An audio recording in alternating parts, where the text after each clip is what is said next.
नमस्कार, मैं सुनीता कथा मंथन में आप सबका स्वागत करती हूँ। कथा मंथन में आज सुनिए तर्पण उपन्यास का 5वां अध्याय, लेखिका सुधा मूर्ति। इसके पहले के अध्याय और सुधा मूर्ति जी के अन्य उपन्यास कहानियाँ आपको हमारी प्लेलिस्ट से मिल जाएंगी। लिंक आपको आई बटन में मिल जाएगा। लखनऊ के आसपास कई पवित्र छोटे छोटे पुण्य क्षेत्र भी हैं। उनमें से एक है श्री शशांक नंद महाराज जी का मठ। इनके शायद 8 मठ हैं। 7 तो दूर दराज जगहों पर स्थापित हैं। केवल यही एक लखनऊ के पास है। यह परम पूज्य श्री शशांक नंद जी का जन्म स्थान है। अनेक भक्तगण बड़ी श्रद्धा से महाराज के दर्शन के लिए आते। राम प्रसाद भी छुटपन से इस जगह एक बार आए थे। शांता को तो ऐसे तीर्थ स्थान भजन वगैरह में वैसे भी कोई रुचि नहीं है। असल में उनके कुल देवता ही शंभु शंकर हैं और वे लोग पिछले 25 वर्षों में मुश्किल से 2 बार वाराणसी जाकर विश्वनाथ जी के दर्शन कर पाए होंगे। अवस्थी जी से ज़्यादा उनकी पत्नी श्रद्धालु थी। बरसात के बाद उन्होंने मठ जाने का प्रोग्राम बनाया। तब उन लोगों के कहने पर राम प्रसाद भी उनके साथ चल दिए। यात्रा बड़ी सुंदर थी। चारों ओर हरियाली ही हरियाली। गेहूं की सुनहरी बालें लहरा उठी। मठ पहुंचते पहुंचते दोपहर हो गया। वहां सभी यात्रियों को भोजन कराया जाता है। राम प्रसाद ने जल्दी नहा धोकर कपड़े बदले और खाने की कतार में लग गए। वहां अवस्थी जी के पीडब्ल्यूडी में काम करने वाले एक दोस्त मिल गए। वे सभी खाने के लिए बैठे। उसी समय उनके बगल में बैठी बुढ़िया ने पूछा, क्यों शंकर बेटे, कब आए? राम प्रसाद तुरंत भाग गए कि फिर वही गलती। भगवान जाने कितने लोग मुझे शंकर बनाएंगे। माँ जी, मैं शंकर नहीं हूँ। लोग बताते हैं कि मैं उन्हीं के जैसा दिखता हूँ। वैसे आपका परिचय? राम प्रसाद को लगा कि शंकर नामक जो भी इंसान है, अब उससे मिलना जरूरी है। जरा देखे तो सही कि अपनी नज़र में मैं कैसा दिखता हूँ। नाक पर पहने मोटे चश्मे को ठीक करते हुए बुढ़िया बोली, बेटा, मैं बगल वाले ससराम गांव के राम स्वरूप की माँ हूँ। शंकर से मिले बहुत दिन हो गए, पर यह मत कहो कि तुम शंकर नहीं हो। नहीं माँ जी, मैं सचमुच शंकर नहीं हूँ। आप जिस शंकर की बात कर रही हैं वो रहते कहाँ हैं? तो तुम शंकर नहीं हो, पर एकदम वैसे ही दिखते हो। बेटा, गलत मत समझना। शंकर की माँ और मैं पुरानी सहेलियाँ हैं। माँ जी, शंकर कहाँ रहते हैं? प्राथमिक पाठशाला में मास्टर का काम करते हैं। उनकी 3 बेटियां हैं, मंदाकिनी, अलका और जानवी। उनका घर कहाँ है? राम प्रसाद जानते थे कि बुजुर्गों को बातें करने का बहुत शौक होता है। रहमान खेड़ा में उसका मकान है और फिर एक पुश्तैनी मकान भी है जो शहर के बाहर गांव में है। ओ, तो उनके 2 घर हैं। बच्चों की पढ़ाई के लिए 2 घर बसाने पड़े। शहर वाले मकान में उसकी बीवी और बच्चे रहते हैं। सभी बच्चे पढ़ रहे हैं और वह खुद गांव के मकान में रहकर नौकरी करता है। उसकी तकलीफें देखी नहीं जाती बेटा। कहते हैं मंदाकिनी की कुंडली में मंगल का दोष है। लड़का मिलना मुश्किल है। बड़ी मुश्किल से जो मिलता है वह मोटा दहेज मांगता है। कहाँ से लाएगा शंकर बेचारा? गृहस्थी की गाड़ी ही मुश्किल से चला पाता है। मंदाकिनी घर पर ही बच्चों को ट्यूशन पढ़ाती है। दूसरी बेटी कॉलेज में पढ़ती है और तीसरी भी पता नहीं कुछ पढ़ती है। घर में अकेला कमाता है। खेती बाड़ी कुछ है नहीं। उसकी एक विधवा माँ है। वो बुढ़िया भी बेचारी बेटे के कष्टों को देख कर दुखी होती है। आर्थिक या शारीरिक रूप से वह मदद करने की हालत में नहीं है। वह बेटे के साथ पुश्तैनी मकान में रहती है। शहर में उसकी पत्नी मंगला सभी काम अकेले ही संभालती है। बुढ़िया ने शंकर के बारे में काफ़ी जानकारी दे दी। बात यहीं पर नहीं रुकी, वह आगे बोलती गई। मंदाकिनी की शादी के वास्ते ही मन्नत मांगने शायद महाराज के दरबार में आए हों, ऐसा सोचा मैंने। इतने में अवस्थी जी अपनी पत्नी के साथ प्रदक्षिणा खत्म करके आए। राम प्रसाद अब किसी से कुछ नहीं बोले। एक बात उन्हें स्पष्ट हो चुकी थी कि उन्हीं की तरह दिखने वाला कोई आदमी इस शहर में कहीं रहता है। राम प्रसाद के मन में उस व्यक्ति से मिलने का कौतूहल जागा। उन्हें लगा कि उनसे अकेले ही मिलना ठीक रहेगा। अवस्थी जी अच्छे आदमी तो हैं, पर है तो पराए, इसलिए उन्हें ले जाना ठीक नहीं होगा। लखनऊ के रहमान खेड़ा में छोटी छोटी गलियां हैं।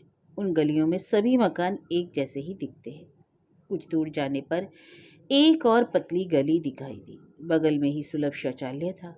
उससे सटकर ही मकान शुरू होते हैं। घर मिट्टी के बने हुए हैं। दीवारों पर चूल्हे की काली पुती हुई है। इन दीवारों को चुनवाए तो शायद सालों गुजर गए होंगे। गुसल खानों पर खपरेल के दरवाजे। घर में कोई फुसफुसाए तो भी बगल में सुनाई देती थी। बाहर रास्ते पर बेहद भीड़ थी।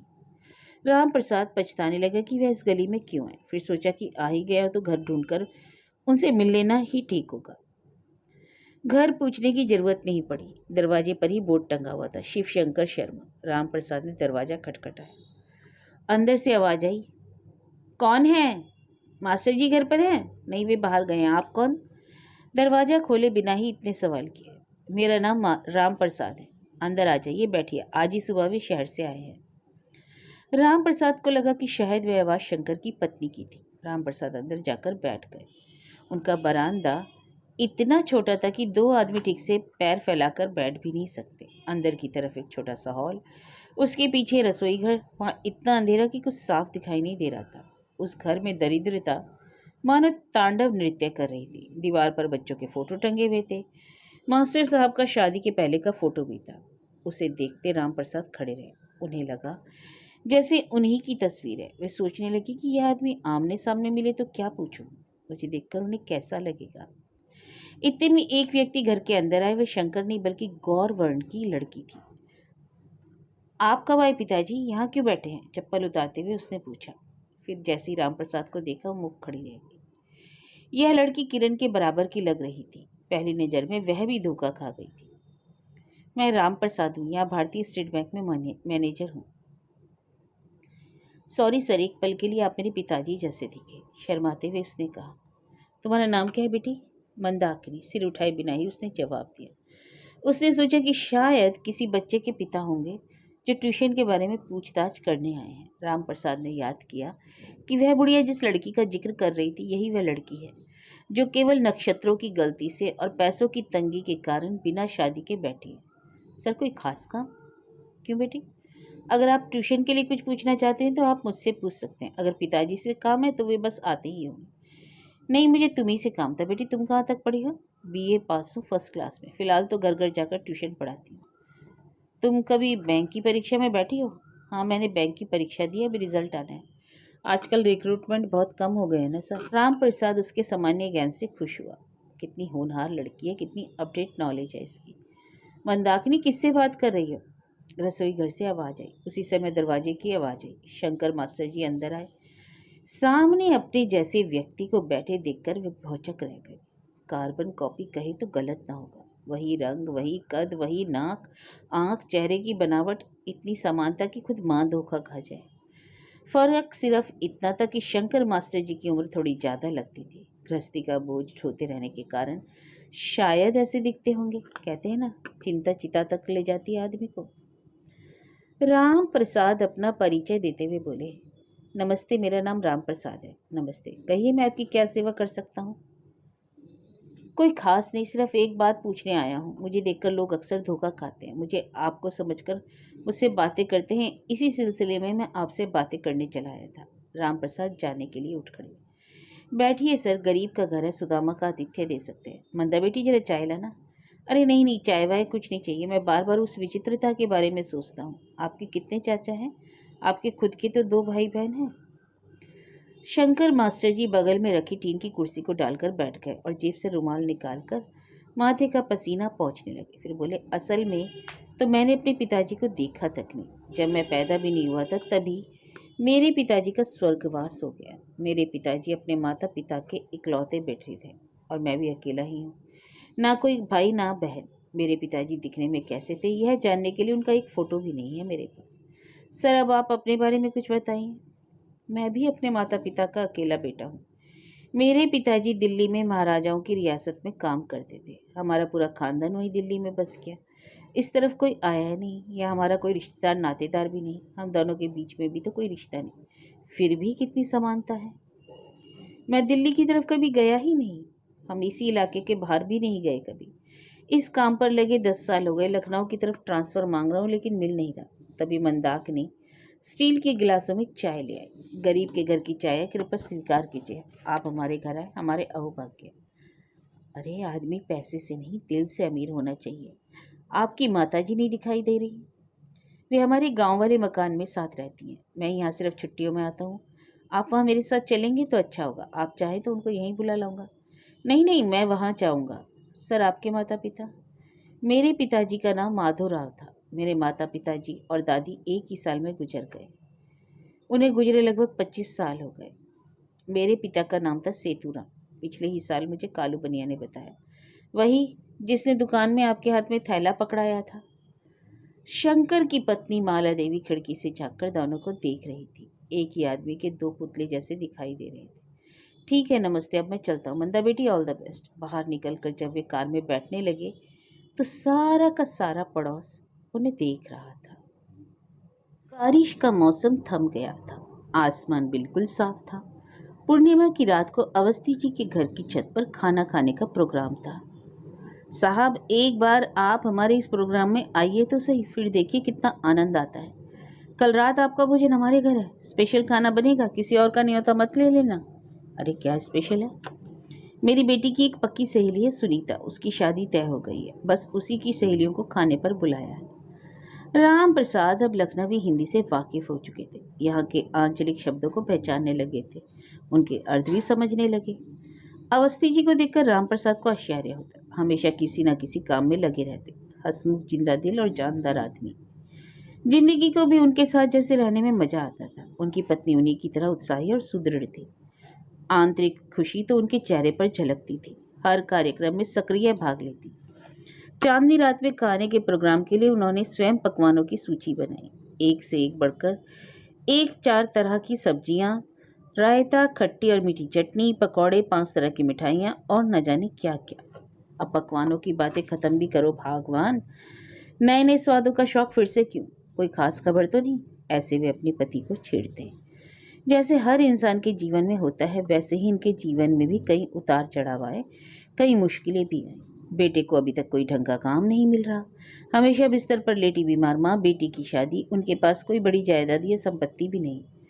जिस मकान में रह रहे हैं उसे भी बैंक से ऋण लेकर बनवाया, पर पति पत्नी के चेहरे पर कभी चिंता की रेखाएं नहीं, माथे पर बल रही, क्रोध नहीं। वे जिंदगी के प्रति आशावादी हैं। सीधा साधा जीवन, इसलिए उनके मुख पर उमंग और उत्साह झलकता था। सच्चाई का एक ही रूप होता है और वह चेहरा छुपाए नहीं छिपता। इन्हीं कारणों से राम प्रसाद को इस दंपत्ति के प्रति आदर भाव था। राम प्रसाद अपने घर की याद आई। उनके घर में सब कुछ है सिवाय शांति के। हमारे घर में यह अपनापन, नजदीकी है ही नहीं। सब कुछ बिजनेस जैसा संबंध है, सिर्फ नाम के रिश्ते रह गए। समारोह में, तीज त्योहारों में सभी आते तो हैं, पर इस खुशी या अपनेपन के साथ नहीं। शांता तो कई बार साफ कहती, पता नहीं ये फंक्शंस में क्यों बुलाते हैं, मेरा तो जरा भी मन नहीं, पर लोगों के लिए जाना ही पड़ेगा।